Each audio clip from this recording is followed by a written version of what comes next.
Bonjour à tous, pour l'interview d'aujourd'hui, nous sommes en compagnie de Jean-François Pignon. Bonjour Jean-François. Bonjour Marine.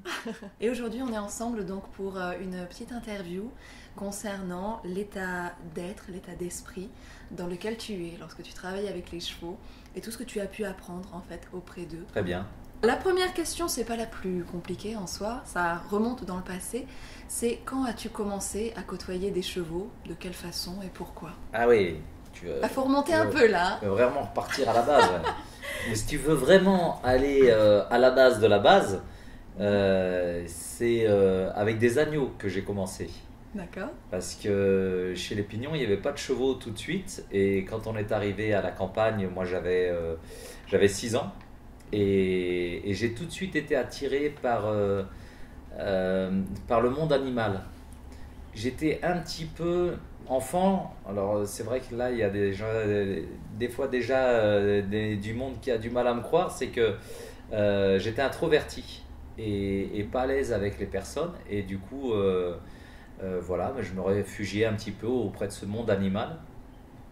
Et ce qui est rigolo, c'est que je voulais apprendre à un agneau à me suivre et non pas le chien ou le chat qui aurait été pourtant, j'allais dire, une proie plus facile. Mais ouais, d'ailleurs, c'est rigolo de penser que le prédateur est une proie plus facile. Mm. Mais justement, et le petit agneau avec son côté fragile, et je m'en rappelle, alors c'est rigolo parce que j'ai pas réussi à. J'ai pas réussi à retrouver cet exemple tout de suite quand on m'a posé cette question, comment ça a commencé tout ça. Et, euh, et quand j'ai fait justement le film Gazelle, je me suis retrouvé à vouloir raconter cette histoire et retourner au plus profond de mes souvenirs. Et je me rappelle très bien, j'étais sur une balle de foin, tu vois, de paille. Et tu vois, j'ai même ce détail-là. Et je m'asseyais et j'attrapais un petit agneau. Alors, fallait pas que je le prenne trop jeune ni trop âgé. Et il y avait un choix à faire. Et j'avais 7 ans quand je faisais ça, tu Mm. vois. Donc, il y avait déjà l'observation de l'animal qui était capable d'être indépendant, mais pas trop. Enfin bon. Et je le gardais à côté de moi, je lui tenais la patte arrière. Donc forcément, il se débattait pour retourner voir sa mère. Et puis quand il voyait que c'était pas possible, au bout d'un moment, il se fatiguait, il s'arrêtait. Et là, à ce moment-là, je lâchais très doucement la patte arrière. Et en général, quand il sentait l'emprise relâchée, il voulait repartir. Et là, je le récupérais à nouveau. Et puis jusqu'à ce qu'il soit vraiment stabilisé. Et après, il était comme ça. Et puis je me levais et je marchais devant lui et j'imitais sa mère. Et il me suivait. Voilà, ça a été vraiment les tout premiers, je dirais, les prémices de mon travail en liberté. Alors après, quand Gazelle est arrivé à la maison, j'ai voulu faire pareil, c'est-à-dire d'avoir cet animal qui n'avait pas vraiment envie d'être avec moi, qui me suive. Mais évidemment, j'ai changé ma technique. J'ai pas attrapé la patte arrière pour maintenir avec moi. C'est pas la même quoi. C'est pas la même. Et ça a commencé, j'avais 9 ans, quoi. Ok. Et ça t'est apparu, comment dire, donc tu as commencé avec les moutons, il y avait une idée derrière de se dire je vais transposer sur les chevaux ou c'était vraiment juste les moutons au départ? Ah bah c'était les moutons au départ parce qu'il n'était même pas prévu qu'on ait des chevaux. Ouais. Et ça, les chevaux, ça a été un des rêves de mon père, c'est que lui, il a pu travailler grâce au fait que sa famille était très modeste. Ils ont été une des dernières familles du village à avoir des tracteurs. Donc il est resté à pouvoir travailler encore à côté des chevaux de labour, tu vois, des D'accord. chevaux de travail. Donc c'était évidemment des chevaux de trait. Mais lui, il aimait déjà monter à cru dessus et tout ça. Il avait déjà cette envie-là. Mhm. Et c'était un des seuls gamins, alors qu'il y avait quand même 12 enfants dans cette famille. Mhm. Et du coup, alors est-ce que c'est dans les gènes, est-ce que j'en sais rien. Et c'est vrai que quand lui a voulu un cheval, lui, son rêve, c'était d'avoir un cheval de selle, tu vois, un cheval de sport quelque part, tu vois, et ça le changeait de ses gros chevaux de trait. Et puis un jour, il a ramené une première jument qui s'appelait Choupette. Et puis très rapidement, derrière, Gazelle est arrivé, a acheté un marchand de chevaux. La jument était frêle, maigre, enfin tu vois, et puis il l'a eu parce que justement elle était dans cet état-là et qu'elle n'était pas chère.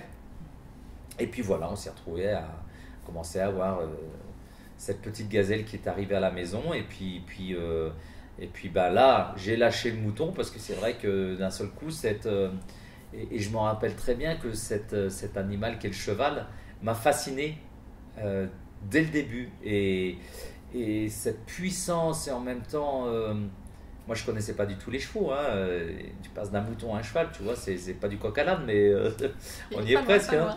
Et du coup, je me retrouve avec cet animal qui est d'une puissance extraordinaire et en même temps un peu la même fragilité que l'agneau ou que la brebis, pas forcément vouloir être avec toi. Et voilà, je suis parti là-dedans et sans même imaginer que ça soit un métier un jour. Hein. C'était vraiment que voilà, la même envie que j'avais avec l'agneau en fait, la même motivation. D'accord. Juste passer du temps avec ma jument. Ok. Et du coup, donc là, tu nous évoques Gazelle, tu nous as parlé des moutons avant et de Choupette, donc si j'ai bien noté son prénom.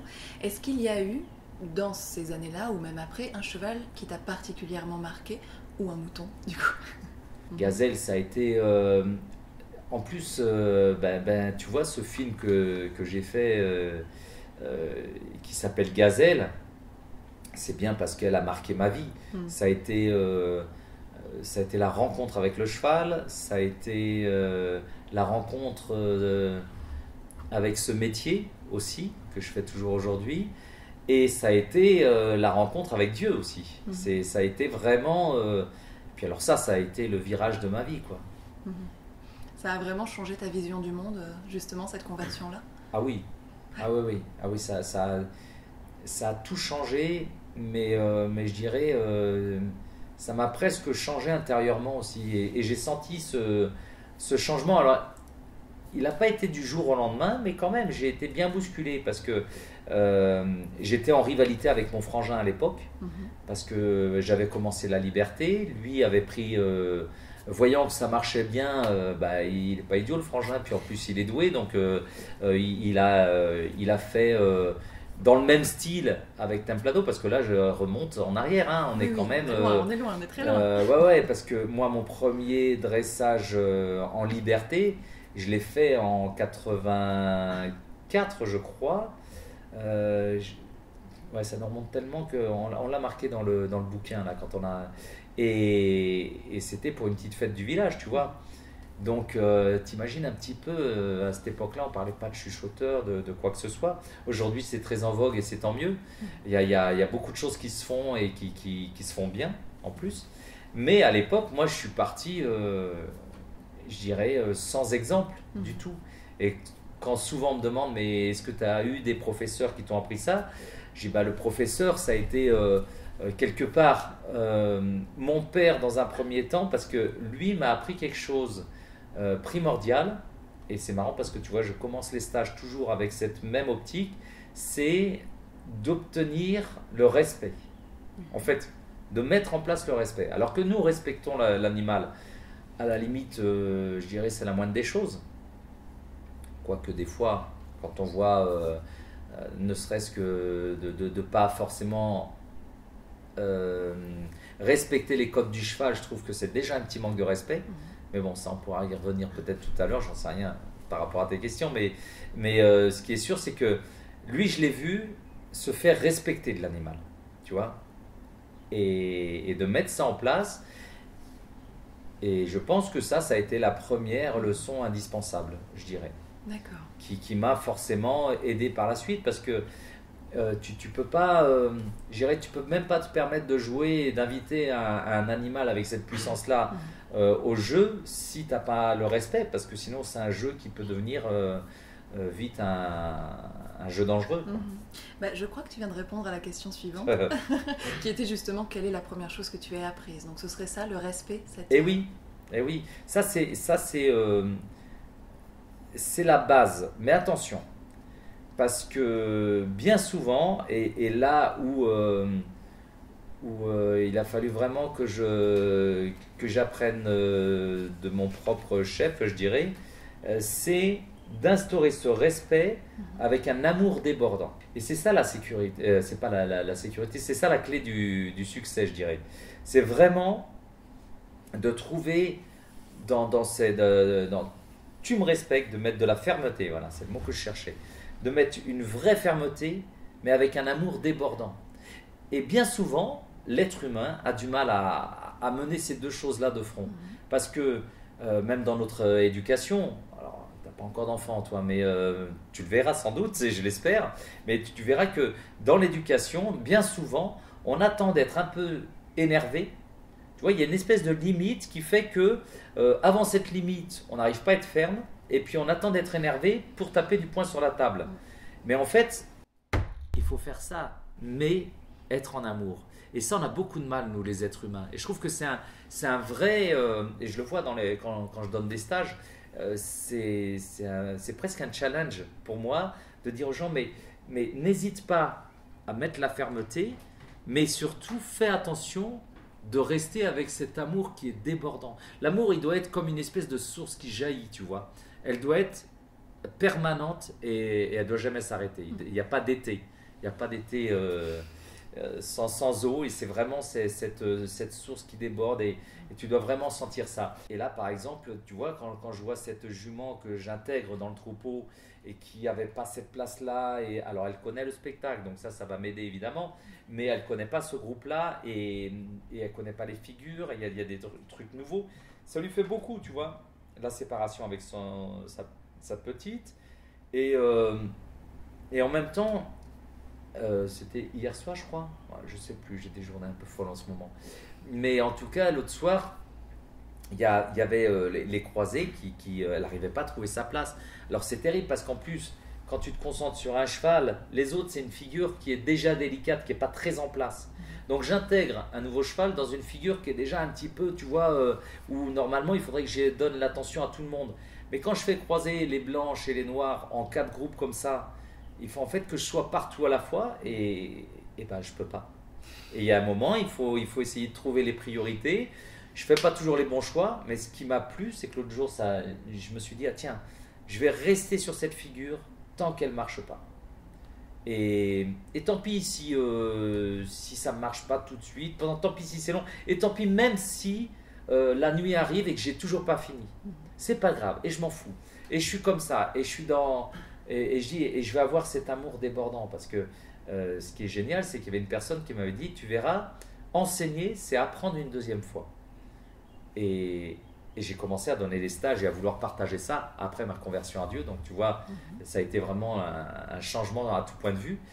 Et c'est vrai que de prendre du recul sur, d'annoncer aux gens ce que tu dois respecter, tout ça.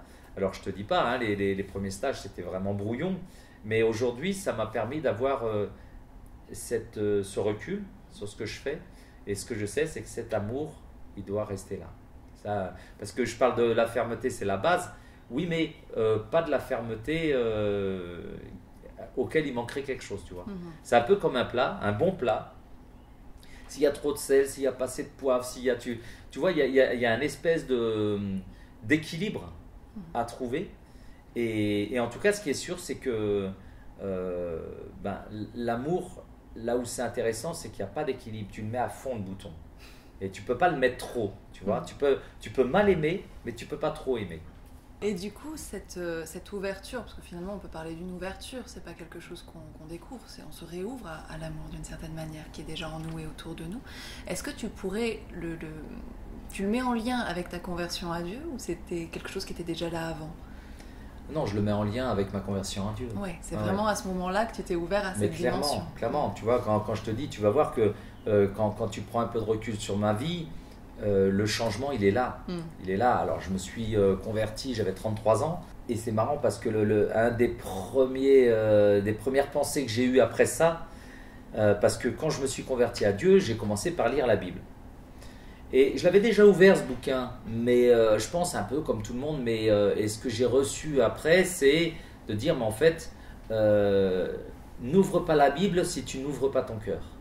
Voilà, parce que si tu le lis juste pour le lire comme ça, tu peux facilement critiquer ses écrits, ça peut être vite sectaire, tu vois, et surtout si tu lis qu'un passage comme ça, et là, j'étais prêt à lire la Bible quelque part, tu vois, donc j'avais accepté Dieu dans ma vie par rapport à ce miracle de guérison sur Gazelle et tout ça. Et puis là, j'ai regardé, puis je voyais, puis il y avait des phrases qui me sautaient aux yeux, c'est ne fais pas la guerre à ton frère, tu vois, ne fais pas la guerre tout court, tu vois, et aimez-vous les uns les autres et tout. Et puis à chaque fois, j'avais mon frangin dans la tête, je disais, ouais, mais là, il y a un vrai souci. Là, il y a un vrai souci, il y a une rivalité depuis 10 ans. Pour moi, je l'ai pris comme une trahison, en fait, qui veuille faire de la liberté. Parce que j'avais l'impression qu'il me piquait mon truc, mais c'est complètement ridicule, tu vois. J'aurais pas fini de me battre aujourd'hui quand tu vois tout ce qu'il y a sur le marché. Et heureusement que j'ai eu ça dans ma vie, parce que Dieu m'a libéré de toutes ces tensions, même ces agressivités, ou tu vois, ou cet orgueil même, on va dire, parce que c'est quand même ça la base, quelque part. Et du coup, je me dis, bon, ok, soit je referme ce livre et j'arrête de croire en Dieu et tout ça, soit je continue à croire en Dieu et j'étais vraiment poussé là-dedans. Je rouvre le livre, mais il va falloir que je fasse, que je montre à Dieu ben voilà, que c'est pas du peut-être, que je suis vraiment dans un engagement. Et dans cet engagement, j'ai été un jour voir mon frangin pour me dire, voilà, je crois en Dieu, et je m'excuse de tout ce que j'ai pu te faire comme mal, et cette rivalité, voilà, j'en veux plus. Donc, et je lui annonce ces choses comme ça, et c'est un moment très très fort, très très fort. Alors après, lui, de son côté, on en a déjà discuté, et je me rappelle qu'il m'avait dit, la phrase qui lui avait fait le plus de mal, c'est quand j'avais dit une fois, et ça lui était revenu à ses oreilles, que j'aurais préféré qu'il arrive quelque chose à mon frangin qu'à ma jument. Et il m'a dit, et ça c'est une phrase qui m'a vraiment blessé. Alors je m'en suis vraiment excusé, mais c'était super beau, et surtout, tu vois, j'allais me réconcilier avec mon frère pour Dieu, parce que au fond de moi, j'avais encore cet ancien Jean-François trop présent, et cet orgueil, et quand tu es orgueilleux, tu vas pas t'excuser, tu vois. Et là, je fais, oh purée, non, mais pour Dieu, je vais le faire. Mais c'est vraiment pour toi, hein, Dieu. Et puis j'étais là dans ma prière, parce que quand je vois ce que Jésus a fait pour nous, tu vois, j'ai un moment, ma réconciliation avec mon frangin, on va pas me clouer sur une croix non plus, tu vois, à un moment, je ne veux pas donner ma vie. Alors j'essayais, tu vois, de me motiver même quelque part, pour me dire que, bon, que c'était à ma portée, que je pouvais le faire. Et je fais ça, et je reviens, il y avait 150 bornes entre nos deux maisons à l'époque, et pendant 150 bornes au retour, je souris. Je ne peux pas m'empêcher de sourire. Et c'était une délivrance. Et je ne m'étais pas rendu compte à quel point cette rivalité, en fait, c'était un poids, tu vois. Et parce que je pensais que tout allait bien. Je banalisais quelque part cette histoire. Mais quand tu t'en décharges, tu sens à quel point tu t'es libéré, quoi. Donc là, tu nous as évoqué le pardon, tu nous as évoqué le respect, infusé d'amour, sinon il n'est pas juste, finalement, ce respect. Il n'est peut-être même pas dans les deux sens, d'ailleurs. Et est-ce que, comment dire... Il y a d'autres enseignements justement importants que tu aurais reçus comme ça au long du chemin? Ah bah, après, il y a eu cette aventure en Patagonie. Ouais. Quand je prends du recul sur ma vie, j'ai l'impression que les aventures ou ce que je vis arrivent en temps et en heure. Tu sais, il y a un moment, tu peux pas apprendre à courir si tu sais pas marcher, tu vois. Et j'ai l'impression que quand on est dans les mains de Dieu comme ça, et que des fois, nous, on voudrait aller plus vite que la musique. Et puis, j'ai l'impression que grâce à Dieu, les rêves que tu as ne se font pas tout de suite. Et puis, quand tu prends du recul un petit peu, tu dis, ah ouais, mais j'aurais pas vraiment été prêt, j'aurais pas pu mettre vraiment ça en œuvre, parce que finalement, j'aurais pas eu la formation avant, ou j'aurais pas été prêt. Et cette histoire, en plus, elle arrive, cette aventure en Patagonie, elle arrive un peu par hasard. C'est un rêve que j'ai depuis au moins 10 ans. Et puis, j'ai un autre truc en parallèle, c'est je voudrais travailler sans chambrière. C'est cette grande mèche là qui me permet d'être évidemment efficace, parce que tu peux aller toucher loin, puis les chevaux ne sont pas dupes, tu vois, ils savent très bien que quelque part tu es armé, tu vois, et tout ça fait la différence. D'ailleurs, il y a pas mal de cavaliers qui se rendent compte que un cheval un peu mou, tu prends une cravache, même sans t'en être servi, le cheval il est déjà beaucoup plus réactif, tu vois, étonnamment. Voilà, j'ai ce rêve-là de travailler d'un côté sans chambrière, puis de l'autre côté de faire cette aventure auprès des chevaux sauvages. Et un peu par hasard, en fait, on se retrouve chez Florent Pagny parce qu'on devait faire un stage en Patagonie, et puis que le campo où on devait le faire était un peu petit. Alors du coup, l'organisatrice et la propriétaire du petit campo dit, j'ai le voisin qui est un chanteur français qui a un campo qui est plus grand et plus de place, et il s'appelle Florent Pagny, vous le connaissez sans doute, et voilà. Donc on se retrouve un petit peu à se rencontrer, alors que le but du jeu, c'était pas notre rencontre, ça s'est fait comme ça. Puis quand je vois cet espace, ce pays vaste et cette grande nature, je dis à Florent, je dis, mais tu penses qu'on peut trouver des chevaux sauvages ici? Et puis lui-même, il n'en savait rien parce que bon, lui, son truc c'est la chanson, c'est pas vraiment les chevaux, même si il est très intéressé par les chevaux. Et il se renseigne. Il a son père en plus, son beau-père en plus qui est de Patagonie. Et il trouve pas vraiment. Il dit écoute, franchement, on a cherché des troupeaux, tout ça. Et il dit mais ton envie d'aller affronter un peu des chevaux comme ça qui se laisseraient pas faire forcément du premier coup, elle m'a donné une idée parce que là j'ai 4 chevaux moi qui sont un peu trop vieux, qui sont passés un peu âgés pour faire la méthode traditionnelle qui est quand même très musclée.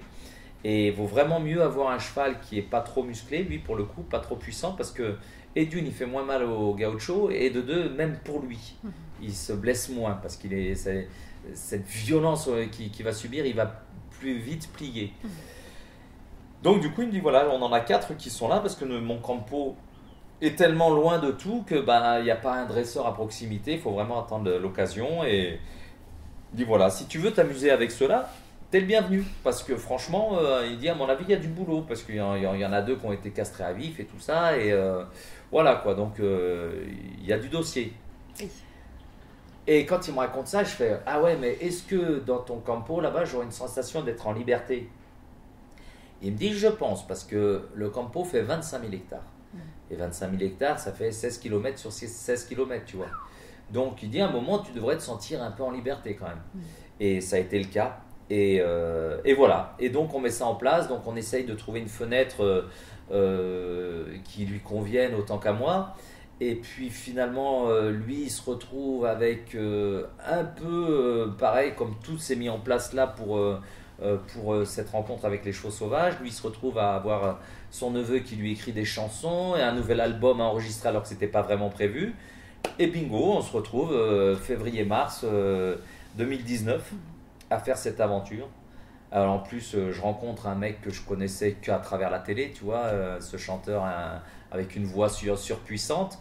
Et je trouve un gars qui a autant de générosité que de voix, tu vois. Et on s'entend super bien. Dès le début, ça accroche, tu vois. On a un peu grande bouche tous les deux. Et ça marche. Et je me régale. Et il met tout en œuvre pour qu'on soit super bien reçu. Voilà, il a refait sa ferme en bas. Enfin, voilà quoi. D'accord. Et c'était extraordinaire. Ouais. Donc finalement, l'enseignement duquel tu partais pour nous raconter cette histoire, c'est ce côté, les choses se font quand elles doivent se faire, quand c'est le bon moment pour qu'elles se fassent en fait. C'est ça, et puis après surtout pour dire que cette aventure, alors là-dedans j'ai vraiment, je crois que j'ai appris plein de choses. Mais je crois que s'il y en a une que je retiens, c'est d'être à l'écoute de son esprit, tu sais. Et être à l'écoute de son esprit, c'est pas si évident que ça, je pense. En tout cas, pas pour moi. Parce qu'encore une fois, c'est une expérience personnelle et c'est un chemin personnel.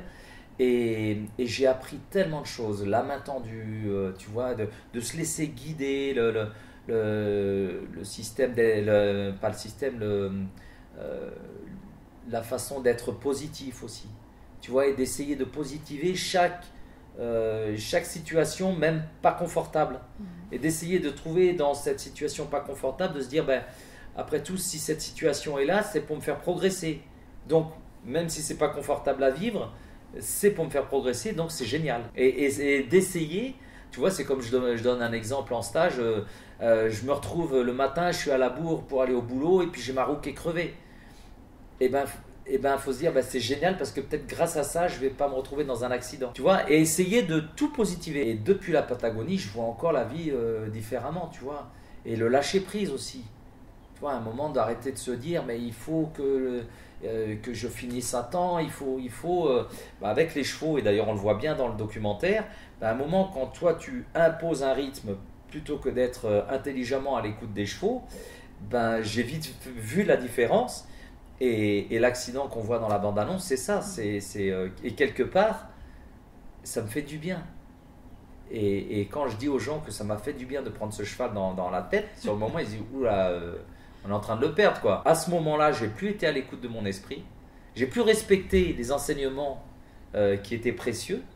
Et j'ai voulu imposer des choses. Et puis voilà, et je me suis retrouvé en décalage. Et avec les chevaux, ben, quand tu es en décalage, alors je pense avec les chevaux, mais dans la vie aussi, quand tu es en décalage et quand tu veux forcer les choses, quand tu veux mettre en place un projet à tout prix et pas être à l'écoute de ce qui se passe, bah, tu vas forcer les choses. Ce sera peut-être trop tôt, ce projet. Il viendra peut-être pas au bon moment du coup. Et voilà, t'as pas lâché prise.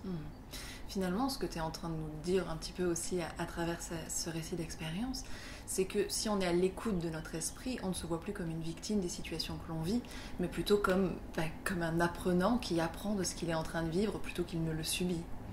Donc on reprend les rênes en lâchant les rênes. Et tu vois, pourtant, c'est pas moi qui l'invente l'histoire, parce qu'on dit l'école de la vie. Mais... Tu vois, mais la vie ne peut être une école que si tu es prêt à apprendre. Comme on disait, c'est que si tu penses que tu sais tout, bah, tu n'auras pas l'école de la vie. Et tu ne seras pas à l'écoute de ce qui se passe. Et je pense que, voilà. Et ça, franchement, quand je suis revenu de Patagonie, j'ai eu la sensation de prendre de la maturité, tu vois, et autant au niveau auprès des chevaux que dans ma vie. Et alors, depuis la Patagonie, je me remets à avancer sur ce projet que j'avais mis un peu de côté, de travailler sans chambrière et sans pantalon bientôt. Oui, très bien. Alors, est-ce qu'on met les images? On met les images ou pas, du coup, pour illustrer? Ah ben du coup, tu peux. Je peux. Et qu'est-ce que je voulais dire? Oui, je voulais rebondir sur le documentaire également.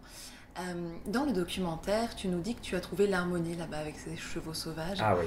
Nous, on avait déjà l'impression qu'il y avait l'harmonie avec tes chevaux. Ah non. Quelle est la différence? C'était qu'une impression, du coup, la différence de cette harmonie qu'on avait l'impression de voir et que toi, tu as découvert là-bas. Ouais, parce que... alors après, tu sais, on peut toujours débattre qu'est-ce que l'amour, qu'est-ce que l'harmonie, tout ça. Mais je trouve qu'à un moment, tu triches pas. Et je vois cette image qu'on a dans Avatar, tu sais, quand ils arrivent et qui sont avec leurs cheveux et qui prennent et qui se branchent sur leur animal, tu vois. Et je trouve qu'à un moment, c'est ça l'harmonie. C'est un truc en fait que tu ressens. Tu peux pas vraiment l'expliquer. Mais je me revois notamment, et ça c'est le jour où j'ai découvert l'harmonie avec la main tendue.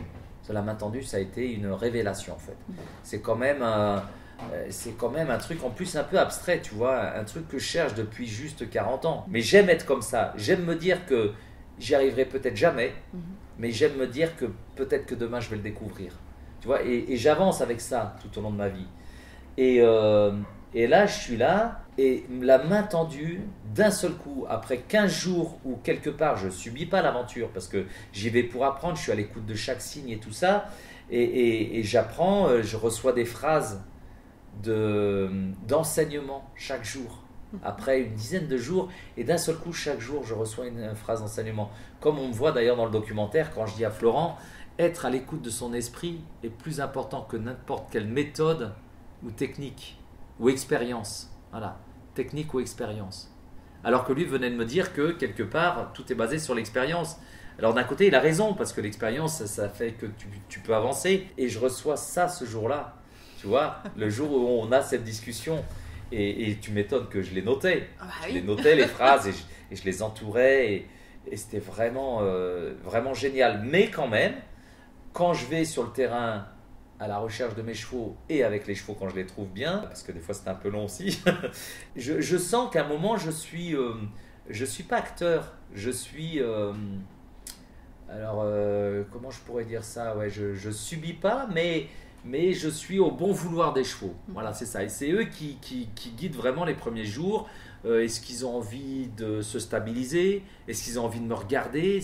Et je fais qu'en fonction de leurs envies.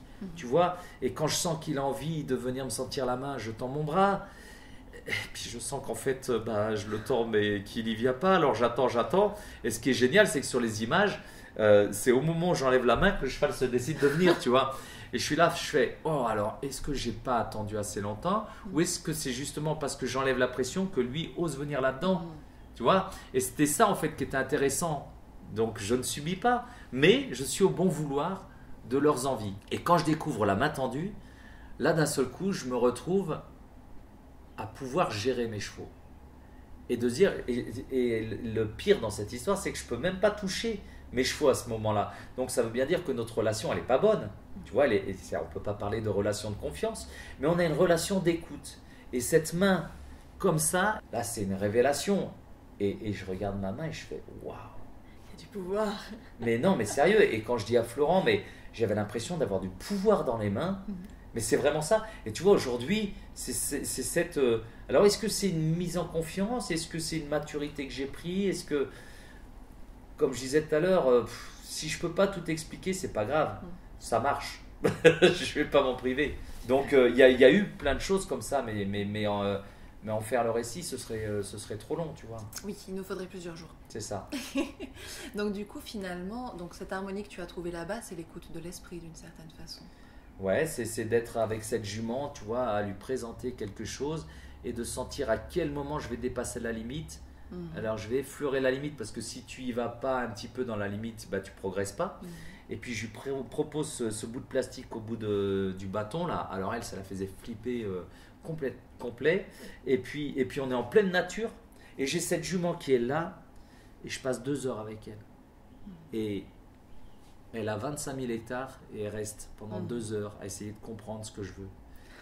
Et là, quand je vis ça, j'ai pas de recul, tu vois, je kiffe ce moment et je suis là et je dis ah ouais mais c'est génial. Et juste aller chercher la limite sans jamais la dépasser, tu vois. Et puis au bout de 2 heures, je peux lui passer le sac plastique partout. Et dans ma tête, j'ai purée, mais cette jument, elle est restée 2 heures ici à l'écoute alors que ses copains sont partis et tout. Mais de ma vie, je pensais pas pouvoir vivre des instants comme ça. Et c'est là où je dis que j'ai l'harmonie, tu vois, comme quand les chevaux sont en ligne, là qu'on voit aussi sur la bande-annonce, où d'un regard, je peux les amener, encore une fois, à ce moment-là de l'aventure, je peux pas encore les toucher, je peux pas les caresser. Et du regard, sans un mot, juste comme ça, avec l'envie, on se comprend.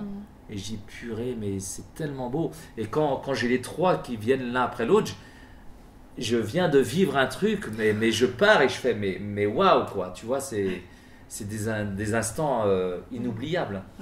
Oui, il y a l'intention quand même, justement, quand tu les regardes, il y a cette intention de les faire avancer ou ouais, tout à fait. Et c'est ça qui est génial, c'est que j'ai l'impression que, voilà, comme Avatar, tu vois, on se retrouve avec ce lien invisible. Et ouais, c'est mieux qu'Avatar parce que j'ai pas besoin de mettre mes cheveux dans la queue du cheval, tu vois. C'est le Wi-Fi. Et c'est ça. Exactement. Et moi, je suis pas tellement pour parler de télépathie, de trucs comme ça. Moi, j'aime bien parler à mes stagiaires avec des mots clairs, tu sais. Et j'aime bien essayer de rester concret et pas de partir trop dans l'abstrait. Mais je pense qu'à un moment, il y a une notion quand même d'invisibilité, de choses qui sont dans la connexion. Après, quand on voit ce que je demande aux chevaux, je demande avec la même intention. Et puis dès qu'ils donnent leur pas, je les récompense en lâchant mon regard, mais ça, je leur avais appris dès le début, quand je dis à Florent, et je les récompense en lâchant, tu vois. Et le cheval me regarde, hop, j'arrête de le regarder. Je sais que mon regard est pesant pour le cheval. Et il est bien là le problème, c'est que nous, les êtres humains, quand on se parle, depuis tout à l'heure on se parle, on se regarde, c'est vrai. Et ça fait partie de nos codes. Et eux, les codes sont souvent inversés par rapport à ce qu'on fait. Et quand tu regardes un cheval, là, je regarde le cheval, je dis j'ai un problème, je voudrais que tu sois plus proche de moi. Et le cheval avance. Et je fais, ah ben là, impeccable. Je lui prouve que je suis satisfait en regardant par terre en disant, ok, je vais regarder celui d'après. Et ce que j'aime, c'est que, bon, forcément, les images, je les connais un peu par cœur quand même maintenant. C'était un moment de délicatesse, de subtilité, d'harmonie, quoi. Donc ta définition de l'harmonie, ta nouvelle définition. C'est celle-ci. Ben ouais, et tu vois, et ce qui est incroyable, c'est un peu comme la main tendue, et même c'était pire que la main tendue, parce que la main tendue, je recherche toujours des gestes efficaces, tu vois, qui parlent aux chevaux. Et tu vois, c'est marrant parce qu'aujourd'hui, en retenant mon pantalon, je me suis rendu compte que, une main en moins, ça marche pas pareil. Oui. Tu vois? Non, mais c'était une expérience rigolote. Et par rapport à l'harmonie, en fait, je disais, je pense que je serai toujours qu'un être humain au milieu des chevaux. Mais avec un peu le sens péjoratif du terme, tu vois. Qu'un être humain. Et que j'aurai pas la faculté, je marche pas à 4 pattes, je peux pas baisser les oreilles. Peut-être que, même physiquement, il me manque des choses pour rentrer dans cette subtilité et dans cette communication silencieuse. Tu vois, là, tu vois un entraînement, je sors pas un mot. Il y a un moment, je siffle pour les relever, parce à ce moment-là, j'ai un œil qui est dans la terre et puis l'autre qui est dans le ciel et ils ne me voient pas forcément tous et j'aimerais avoir ce mouvement un petit peu comme ça qui se relève ensemble. Là j'utilise un petit peu le sifflet, mais je me suis déjà amusé à essayer de le faire sans. Et ce que je sais, c'est que quand on commence à utiliser des artifices, eh ben, on est plus efficace, mais on n'apprend pas à être subtil, tu vois. Et cette subtilité, elle nous échappe à partir du moment où on ne conçoit pas que ce monde-là est beaucoup plus subtil que le nôtre, mais que c'est pas parce que je suis pas subtil que je vais pas essayer de l'être. Et c'est là où je veux pas lâcher l'affaire. Et c'est là où ces expériences, ces aventures de communication avec les chevaux m'aident à avancer. Mais je me rappelle qu'avant la Patagonie, je pense que je serais toujours qu'un homme au milieu des chevaux et que malheureusement, ben, je pourrais pas utiliser cette subtilité parce que quand je vois Meneuse qui part, et d'ailleurs je le dis à un moment dans le film où je dis mais je les vois partir mais pas comme pour aller manger, tu vois. Et déjà après quelques jours je commence à différencier ce déplacement, alors que chez moi je ne peux pas voir ça parce que ils ont soif, ils font 20 mètres, ils vont boire, tu vois, et tout est à portée de main, et puis ils sont dans un paddock, il n'y a pas vraiment cette notion naturelle, justement. Et les chevaux descendaient qu'une fois par jour pour boire. Ça m'a étonné aussi, tu vois. Et par contre, quand ils descendaient, ils buvaient pour de bon, tu vois. Et encore une fois, la hiérarchie était respectée, tout ça. Et c'est pas la dominante qui déplaçait le troupeau. Parmi tout ça, donc que ce soit en Patagonie ou même bien avant, même bien avant, est-ce qu'il y a une leçon ou un apprentissage en particulier que tu as mis du temps justement à apprendre, qui n'était pas si évident que ça à intégrer? À apprendre aux autres ou moi à apprendre? À apprendre pour toi, vraiment. Ah bah ouais, bah si, c'est cette histoire de pouvoir rentrer en harmonie, tu vois. Mais alors par contre, si on veut parler plus d'apprentissage tel que technique, plutôt, tu vois. Alors, j'ai appris à être plus à l'écoute de mon esprit et j'ai appris à me servir plus de mon corps. Les deux sont liés, du coup? Il fallait. Je me rappelle que la main tendue, alors ça c'était intéressant parce que c'est un peu comme mon avancée avec Dieu au début. C'est que quand je mettais pas la foi, quand je visualisais pas le cheval qui vienne vers moi, ça marchait pas. Et ça m'a fait sourire là-bas. Je me suis dit, ah ouais, mais il n'y a pas que le geste physique, il faut être en harmonie soi-même. Et en même temps, je dis, bah, évidemment, si tu veux être en harmonie avec le cheval, il faut que tu sois en harmonie avec toi-même. Et d'ailleurs, j'avais déjà entendu une phrase qui me paraissait un peu bizarre des fois, des gens qui disaient que si tu veux aimer les autres, il faut s'aimer soi-même. Et moi là-dessus, je crois que j'étais suffisamment et très rapidement très bien dans mes baskets en fait. Et j'ai jamais eu de problème avec moi-même. Et quand j'entendais cette phrase, je disais, ah ouais, il y en a qui partent de loin quand même. Mais c'est possible, c'est possible. Moi j'ai eu la grande chance d'être enfant de la campagne et puis d'être avec deux parents qui s'aimaient et qui nous aimaient. Alors oui, on n'avait pas des moyens financiers pour partir au ski comme j'aurais aimé, m'acheter une moto comme je l'ai fait après par la suite et tout ça. C'est pas grave, chaque chose en son temps. Mais et encore une fois, tu vois, on en revient à cette histoire d'amour. Mais cet enfant qui vit en harmonie avec sa nature. Alors c'est vrai que là où j'étais moins en harmonie, c'était avec l'école. Alors c'est marrant parce que moi qui ai soif d'apprendre, eh ben, l'école ça me plaisait pas. J'ai fini dans les chevaux du coup, tu vois. J'aurais pu finir ingénieur. Mais... Ouais. Non, ils ont regardé. Pas dans la bonne direction. Ils ont dit, Monsieur Pignon, faites attention parce que là, par rapport aux examens que vous avez, c'est-à-dire pas grand-chose, vous n'avez plus que les chevaux. Donc là, il va falloir s'appliquer, tu vois. C'est juste parti de là. Alors c'est par défaut en fait que je suis dans le cheval.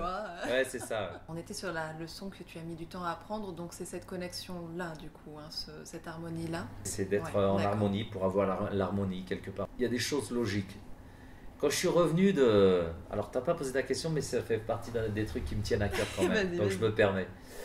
T'avais qu'à pas venir. Bon ben voilà. Quand je suis revenu de Patagonie, j'ai eu presque un phénomène de claustrophobie. Et à nouveau être replongé, alors je suis très bien chez moi, mais sauf que là-bas on était au bout du monde. Pas d'électricité, pas de connexion avec le téléphone, pas... Tu vois, c'était pour moi idéal pour vivre cette aventure. Et ce qui s'est passé dans cette aventure qui était super confortable, c'est qu'à la fin de chaque journée quasiment, j'avais une espèce de phrase comme ça qui me permettait d'avancer, tu vois, être à l'écoute de son esprit est plus important que n'importe quelle technique ou expérience. Et des choses comme ça, être positif, quoi qu'il en soit. Ne dis pas que ta famille te manque. Parce que pendant 2 jours, j'ai pas pu retrouver le regard même, juste un simple regard des chevaux vers moi. Grand moment de solitude, je passe 9 heures dans la pampa à marcher, à essayer d'obtenir des choses que j'avais, que je n'obtiens plus. Et d'un seul coup, tout résonne en moi. Et quand Florent dit, à mon avis, ton truc, il n'est pas réalisable. Tu vois, et d'un seul coup, tout revient et qui pourrait me faire trébucher, douter. Et je dis, non, non, il se passe ça. Et je rentre à la fin de la première journée et je souris.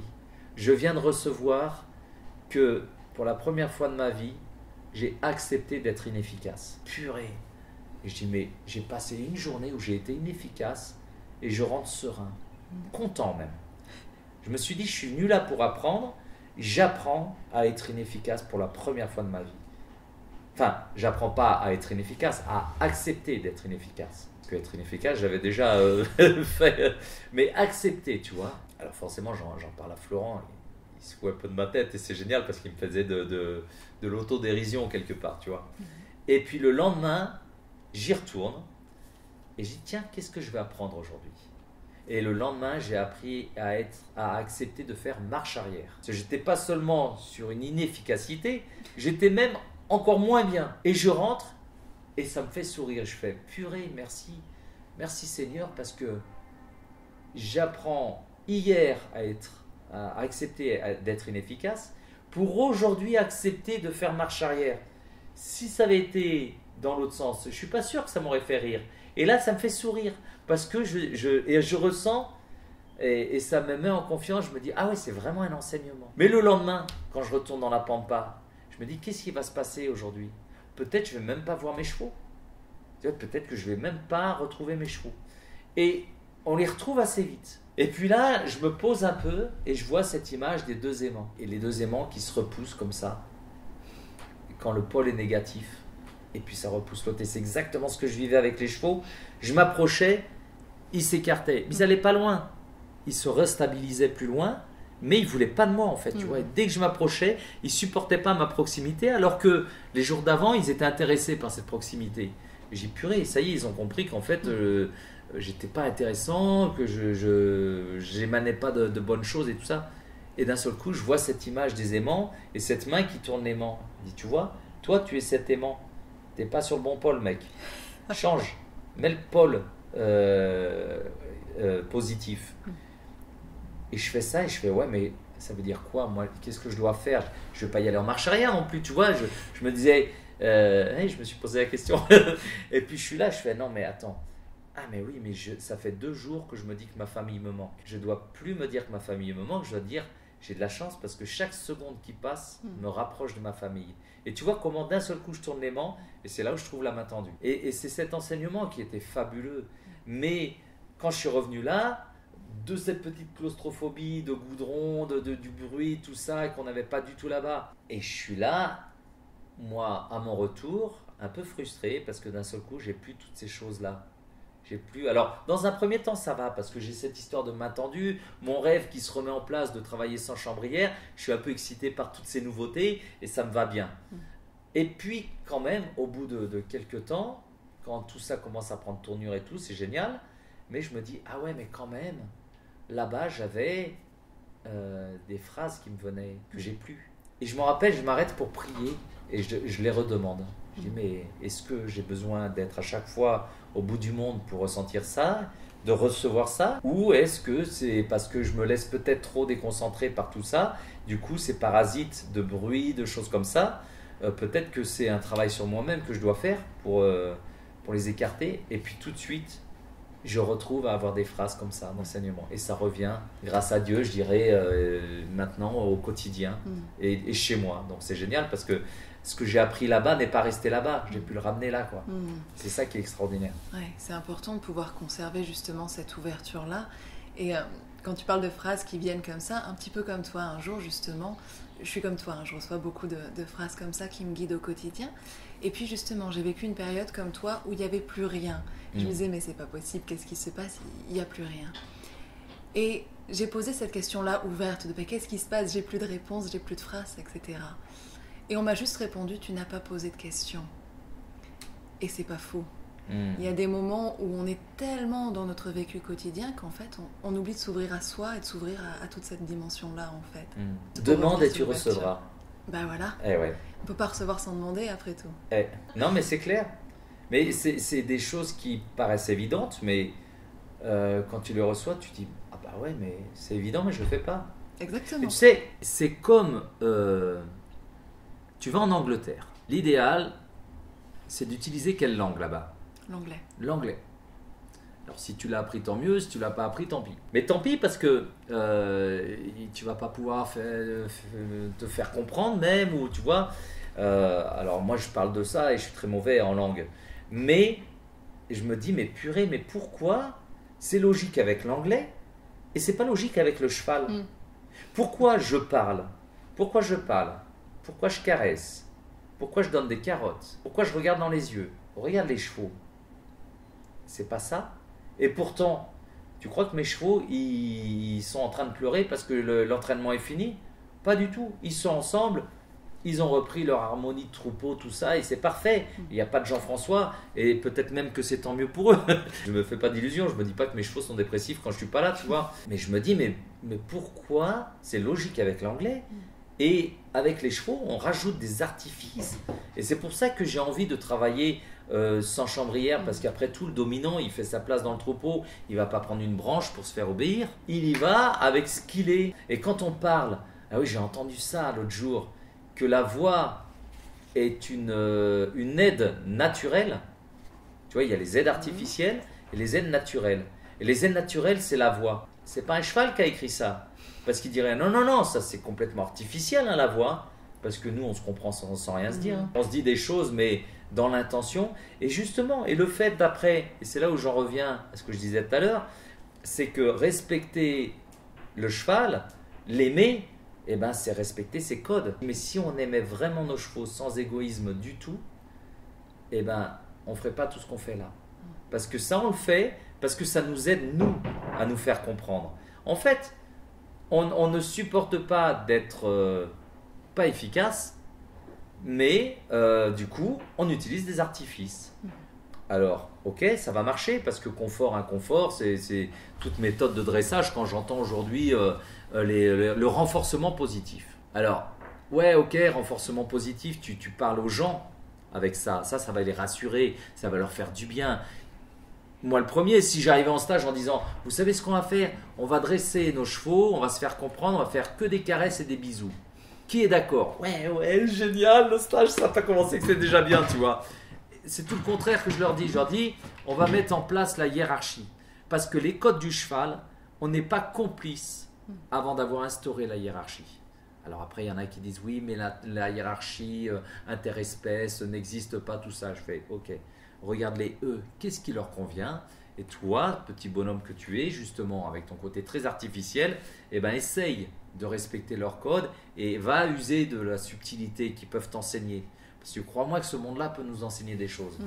Et c'est là où ça commence à être intéressant. Mais je te garantis que ça coûte beaucoup à certaines personnes parce que d'agir sur son cheval et de regarder dans les yeux pour voir ce qu'il en pense, tu vois. J'ai dit, mais là, tu vois, tu viens d'agir, donc pas de problème.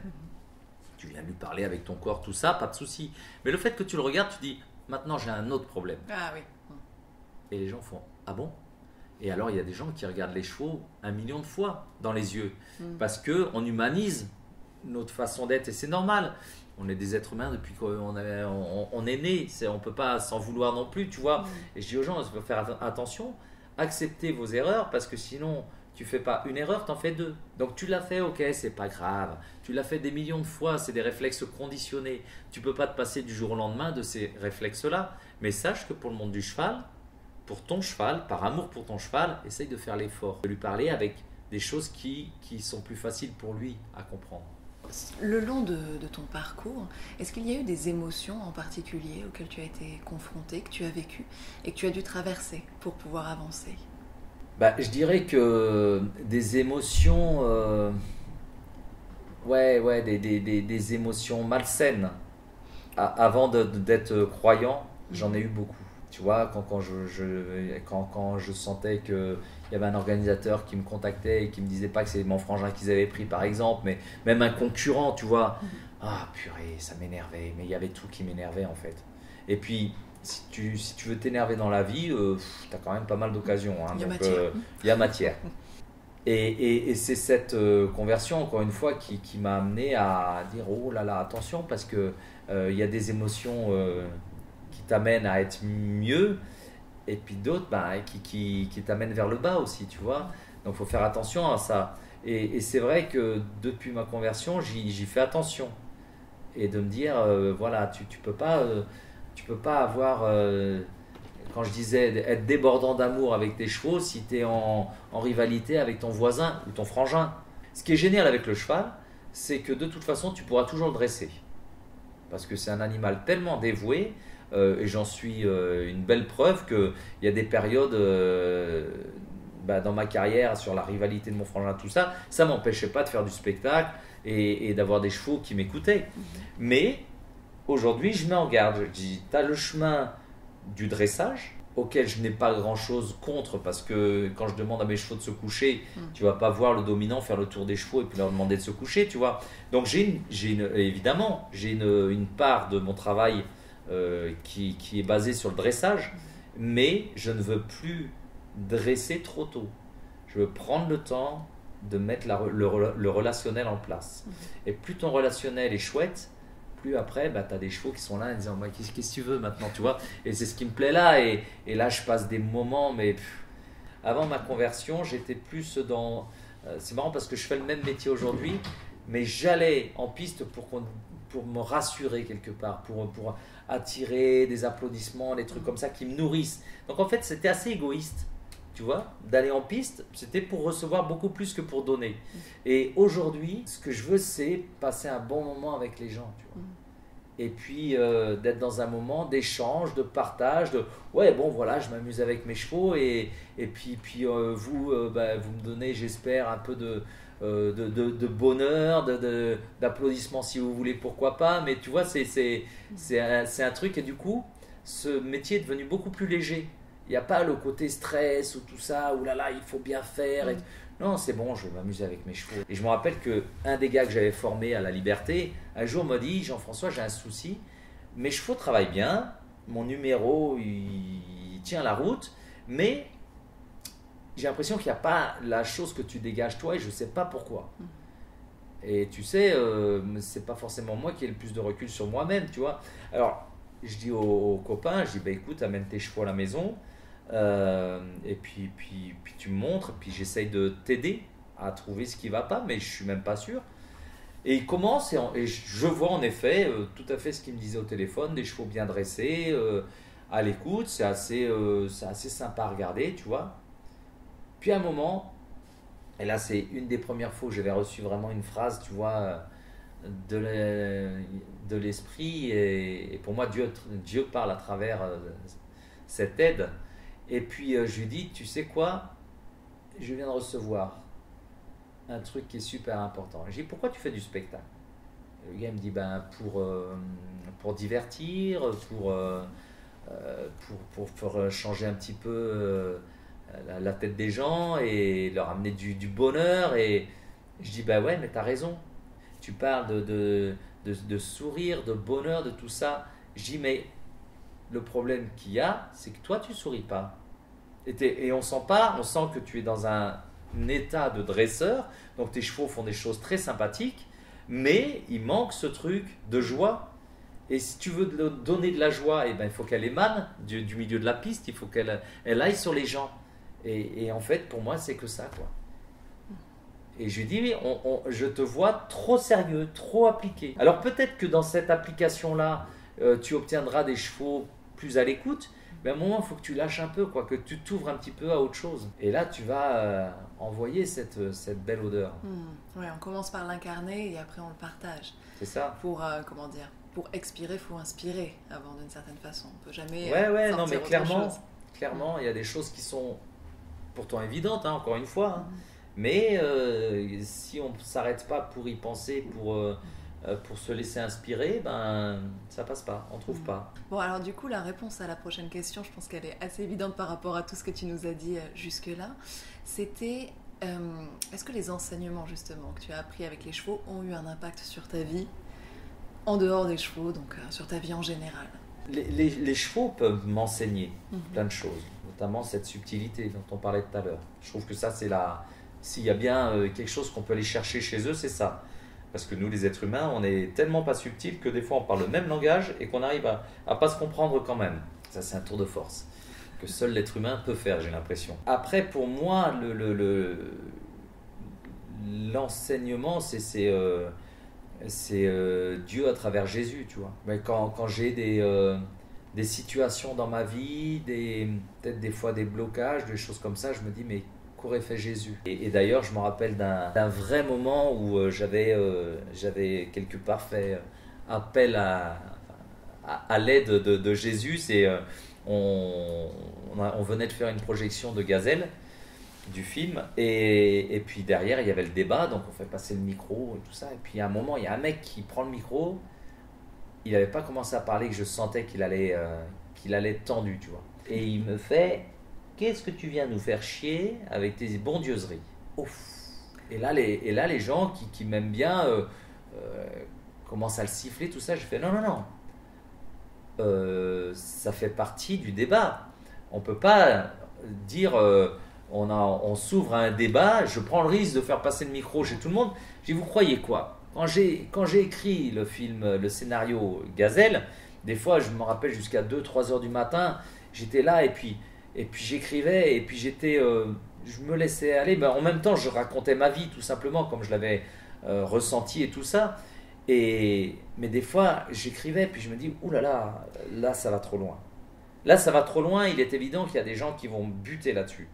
Et je me disais: wow, quand bien même, s'il y a la moitié de la salle qui sort, si ça sert pour les autres, bah ça vaut le coup. Et puis je continue, et je me suis dit: de toute façon, je vais jouer la carte honnête.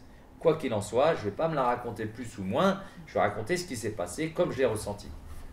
Point barre. Donc là, ça me sortait de toute culpabilité, parce que je me disais, bah, après tout, en plus, moi, le film Gazelle, c'est vraiment parce que je me suis senti poussé à faire ça. Mais perso, j'en avais pas vraiment l'envie ni le besoin. Parce qu'il y a des gens qui pensent que j'ai réalisé un rêve, là. Le film Gazelle, c'était pas un rêve que je réalisais, c'était presque une mission, quelque part. Tu vois, je raconte ce qui m'a servi, parce que si ça m'a servi, ben, je trouve que c'est quand même con de le garder pour soi, quoi, tu vois. Je pars dans ce truc-là. Le mec, évidemment, lui, il l'a reçu en pleine tête, et il fait bon, ben voilà, je suis pas content.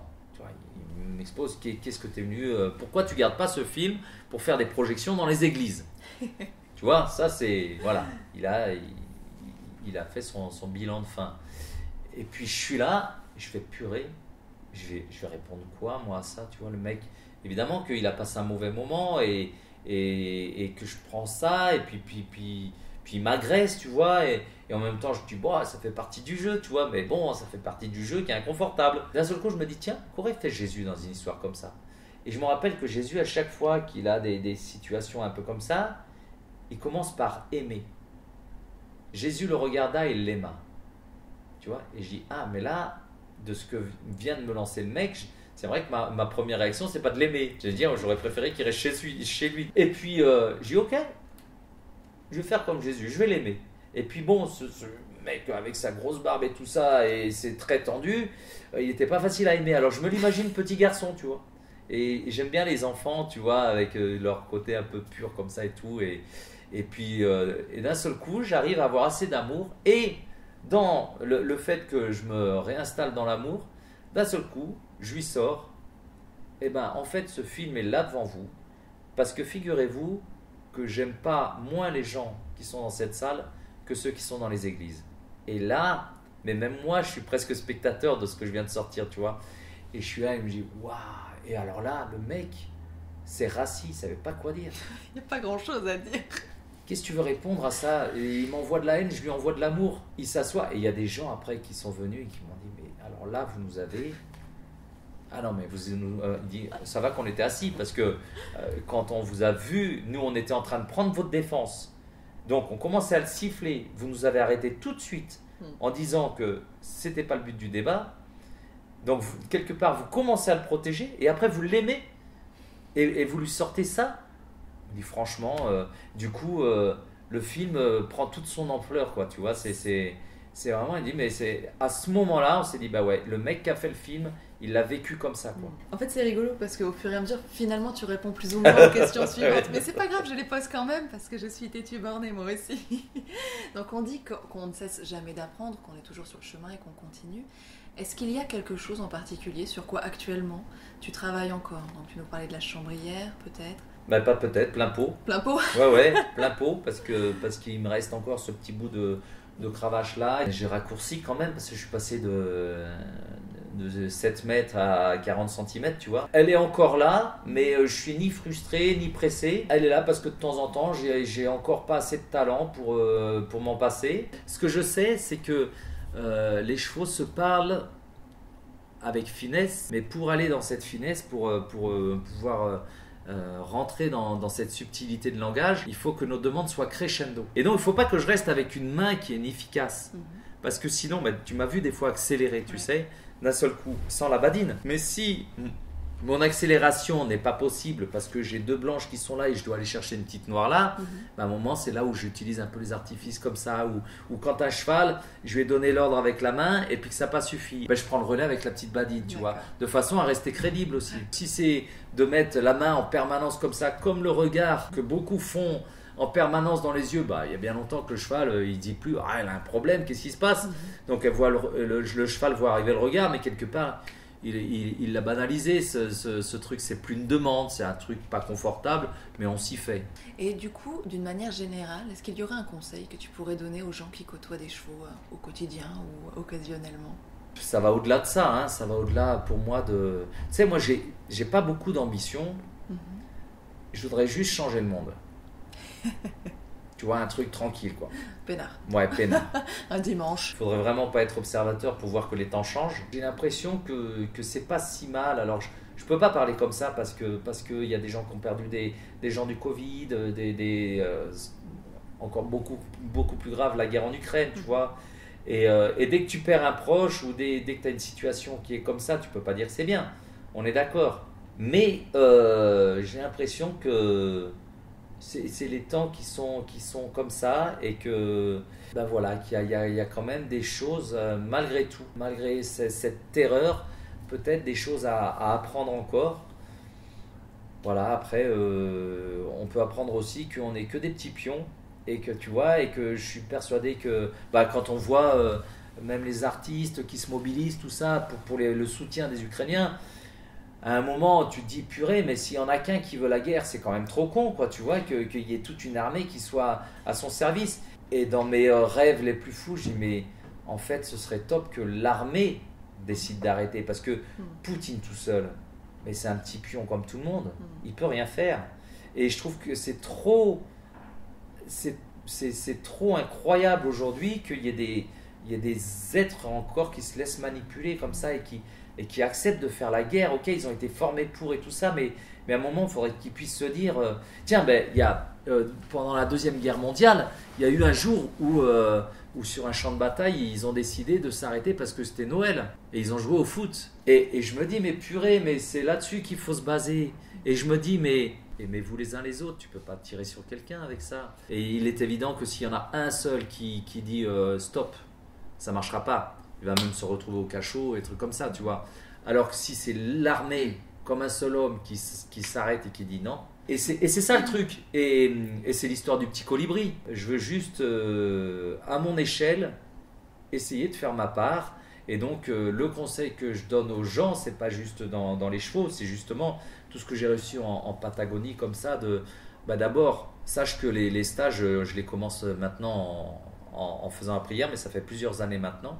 Mais alors attention, c'est très ouvert. Tu veux pas venir dans la prière, j'ai à la limite, t'inquiète pas, on va prier pour toi quand même, tu vois. Et si tu es juste curieux, reste. Viens pas dans la prière, mais si t'es curieux, mais sois tranquille. reste avec ta curiosité, elle est la bienvenue. Et puis si tu as envie de venir et que tu n'as jamais prié parce que ça t'amuse ou que tu penses que tu feras plus partie du stage en faisant ça, fais-le aussi, on s'en fout. Moi j'estime faire des stages sur la liberté. Ben, commence là la liberté, c'est chacun va où il peut et comme il peut et avec son envie. Et après, c'est vrai que tous ces trucs là, et c'est pour ça que je suis ravi d'avoir réussi à faire des images de cette aventure en Patagonie, c'est d'amener toutes ces valeurs en disant ben, tu dois être positif, tu dois lâcher prise, et puis ta vie change. Mais j'ai réussi à faire ça parce que d'abord, je me suis converti à Dieu, je le sais bien.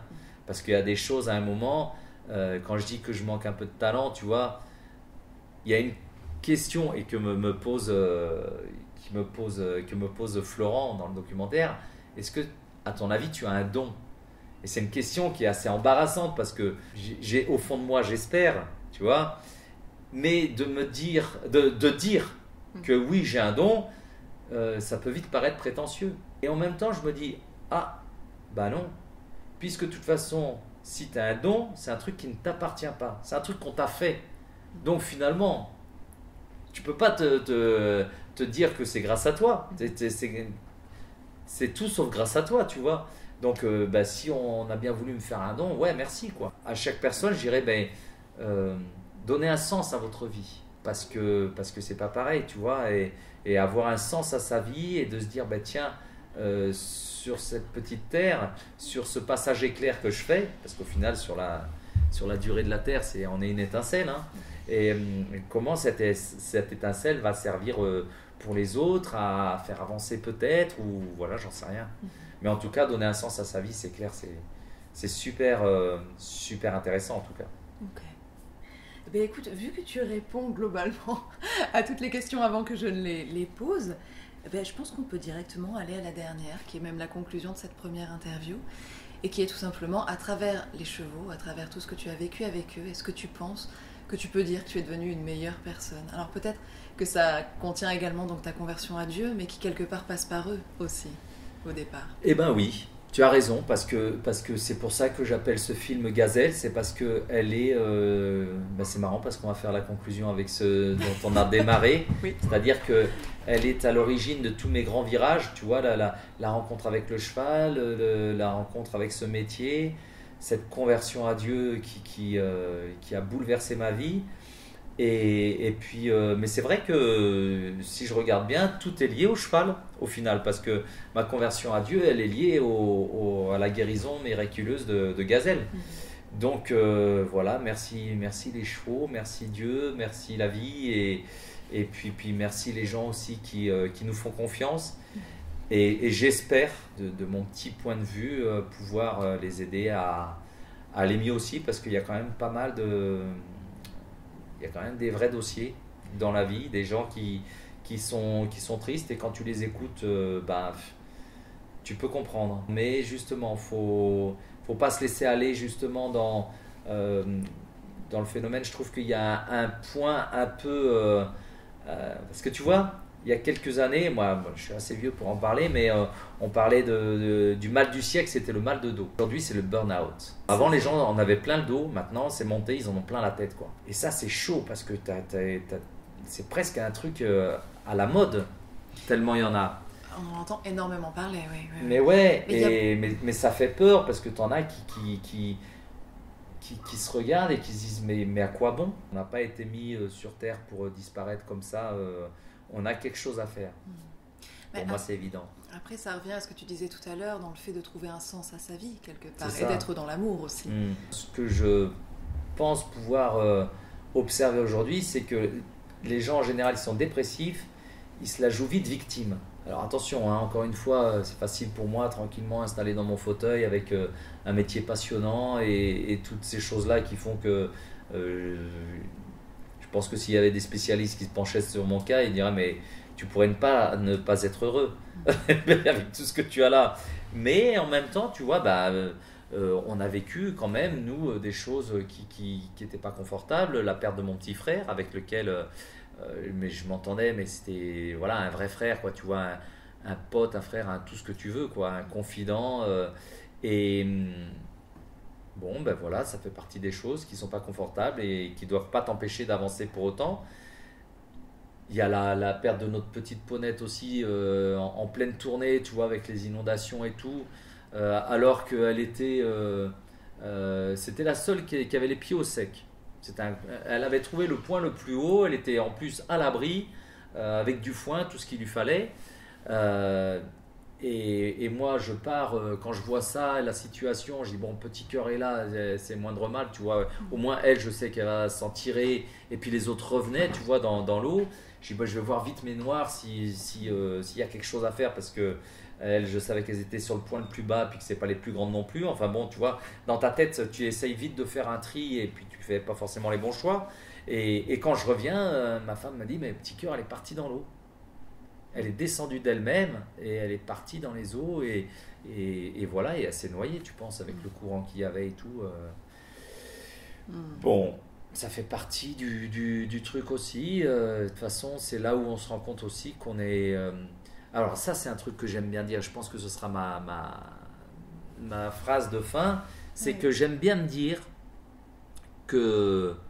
Et d'ailleurs, je le dis dans les stages, je dis je suis peut-être nul aujourd'hui, mais je serai un champion demain ou après-demain, un jour, ou peut-être jamais, mais en tout cas, je veux rester toute ma vie jusqu'à la veille de ma mort à me dire que j'ai des choses à apprendre et que, ben, peut-être que si je fais bien ma part, que le monde changera.